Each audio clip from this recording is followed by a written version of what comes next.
დავით ჯავრიშვილის დაბადებიდან 130 წლისადმი მიძღვნილი შემოქმედებითი საღამო შედგა, რომლის ორგანიზატორი საქართველოს ქორეოგრაფთა კავშირია. ღონისძიებაზე წარმოდგენილი იყო დავით ჯავრიშვილის წიგნში გრაფიკული პირობითი ნიშნების და სიტყვერი ტექსტის მიხედვით შესრულებული ცეკვები, რომლებიც აღადგინა ანსამბლმა როკვამ და ეგრისმა. ასევე მაყურებელი გაეცნო მის მოღვაწეობას, რომელიც იხილეს დარბაზში სიუჟეტის სახით.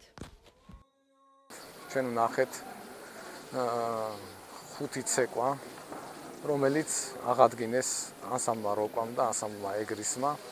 ეს ცეკვები გახდათ ცეკვა ქართული ოპერიდან დაისი, ნაბდურა, შუშპარი, ხორუმი და გარდა ამ ცეკვებისა უამრავი ცეკვა აქვს ჩაწერილი დავით ჯავრიშვილის, როგორც პირობითი ნიშნების მეშვეობით, გრაფიკული პირობითი ნიშნების, ასევე სიტყვიერი ტექსტის ჩანაწერების მიხედვით.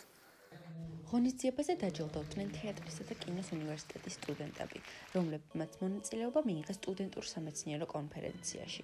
მათ წარადგინეს მოხსენებები დავით ჯავრიშვილის პედაგოგიურ, სამეცნიერო და მეთოდურ ნაშრომებზე. მიმოიხილეს დავით ჯავრიშვილის შემოქმედება. დიდი შრომის, დიდი ღვაწლის ფასად მოვიდა ეს ცეკვები ჩვენამდე. მან იმოგზაურა სვანეთში და შემოგვინახა უნიკალური კადრები, ვიდეო კადრები, რომელიც თეატრის, კინოს, ქორეოგრაფიის მუზეუმში ინახება ახლა.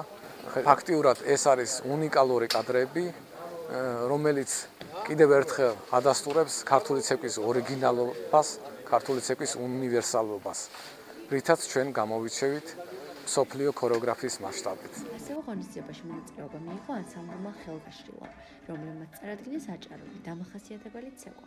მოცეკვავეების თქმით, სასიხარულო და საინტერესო იყო დავით ჯავრიშვილის ცეკვების აღდგენა. ძალიან დიდი პატივია ასეთ დღეზე ცეკვა, რადგან 130 წლის იუბილეი იყო დავით ჯავრიშვილის და არის ძალიან დიდი ადამიანი ქართული ქორეოგრაფიის. რადგან იყო ერთ-ერთი პირველი ცეკვები ეს ქართული ქორეოგრაფიისთვის და ძალიან დიდი სირთულეც იყო, რადგან რთული გასარჩევი იყო რა სახითაც შემოგვინახა ეს ცეკვები ჩვენამდე, რა სახითაც მოვიტანა. თუმცა ქორეოგრაფმა გიორგი ფილიპშმა აღადგინა და ბევრი ადამიანის დახმარებით, თუმცა მაინც აღადგა ეს ნომრები და განსხვავებული ნომრები უფრო სწორად იყო, ის იყო ნაბდებით ცეკვა, რადგან ძალიან იშვიათია ნაბდებით ცეკვა დღევანდელობაში, ძალიან განსხვავებულია და ძალიან უცხონოვერია. ღონისძიებით მაყურებელმა შეიტყო მეტი დავით ჯავრიშვილზე, ხოლო საღამო დასრულდა ცეკვა ნაბდურად.